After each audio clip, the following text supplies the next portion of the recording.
my dude Chad Arms had bought a camcorder from Best Buy or some shit, like, you know, like an old standard, like, you know, digital, but, you know, you still flipped it, you know, Sony cam or whatever.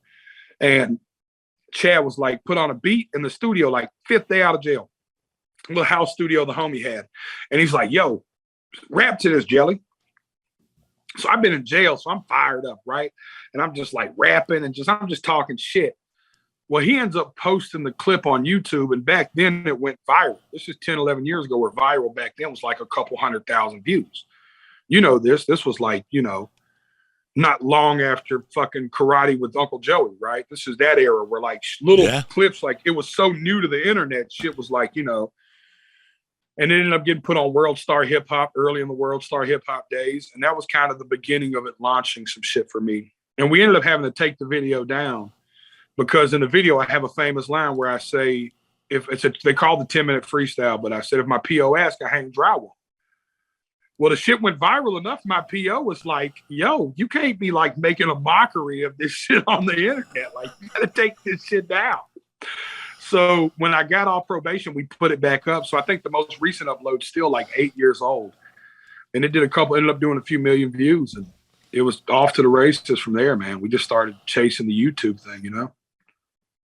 That's what it was like for everybody. I remember those days where if you had like 20,000 downloads, fucking, you were like number 8 on literally YouTube. I'll never forget being like number 3 and going, oh shit, I'm gonna get a boat pretty soon. I never got a boat.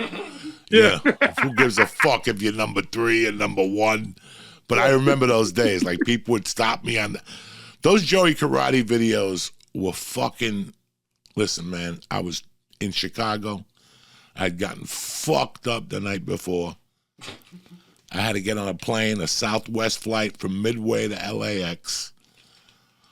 I'm in the air, and I'm like, I got to figure something out with my fucking life. And I used to go to Taekwondo on Sunset Boulevard next to El Compadre.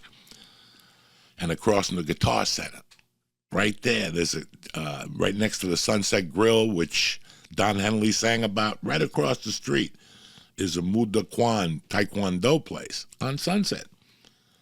I was bored one day. I went in there. I had studied that style in Colorado. So when I moved to do comedy, I saw it. I'm like, oh, my God, you have this in L.A.? And the guy's like, yeah, come on. It took me about 2 or 3, 4 years to go in there. I finally went in, and every time I would be in there, I was 400 pounds, Jelly. So every time I had the gi on, you know, I'd be doing the forms and shit. People would just be walking by, like, you know, like minding their own business. And all of a sudden, they would just look into karate school, and I'd see them go, what the fuck is that? And they would call the whole family over, and they would just stare at me doing these moves with the fucking, you know, with my fucking chubby body and the green belt and shit. So I was coming back, and I just said, you know what? I'm going to make a fucking video today, a Joey Karate video. I'd never done it before. As soon as I landed, I called my buddy from Burbank Airport, and he goes, I'll meet you in 30 minutes at the house. I got home, took a shower. Boom. We did our first Joey Karate video, and it was fucking insane. It was really insane back then. Like, if you were a kid out of college, you know how the kids come out, they go to college, they want to be a doctor, but then when they're in college, they see, you know, they're in frats and shit, and they all watch Saturday Night Live. So then they get the entertainment bug, and they fucking shoot videos and shit. Dog, I remember being in meetings at networks with these other young kids, and all of us getting deals to fucking shoot videos. That's how crazy it was back then. It was the real farm league. YouTube was really a farm team. If you made it on YouTube, oh shit, you were gonna fucking. And hey, we did those Joey Karates until they died, and now people beg me to do them again, but it's over. It's time to move on, cocksuckers. You don't go back. Yeah, it's like people tell me all the time, do the 10-minute freestyle again. I'm like, listen, man, I'll never have that much to say that fast again. I had been sitting in a fucking 6x8 cell for 2 years. I had a lot of raps in my head. You know, I was like, it's fucking, I had been entertaining the place every Friday for fucking 100 weeks. I was ready to let it all loose, you know? You would entertain people in jail? Would you rap and shit and fuck around? Yeah, man. We would we do freestyle Fridays, and they would have this utility room, right? And I'd walk into the utility room with my spork because they give you a plastic spork when you first walked in. Like instead of giving you silverware every day, you got a spork when you came. It's like part of your shit. You know, it's like you keep this motherfucker. This is your way to eat. It's the only fork. If you use it, you cuff it, right? You know? So I'd go in there with my spork and I would the utility room had a microwave or whatever. Everything's plexiglass. And I'd go beat on the plexiglass window. Man, Uncle Joey, this one I knew I was on to something, right? I'd go, and I'd do it I'd do it the third time. The third time I'd go.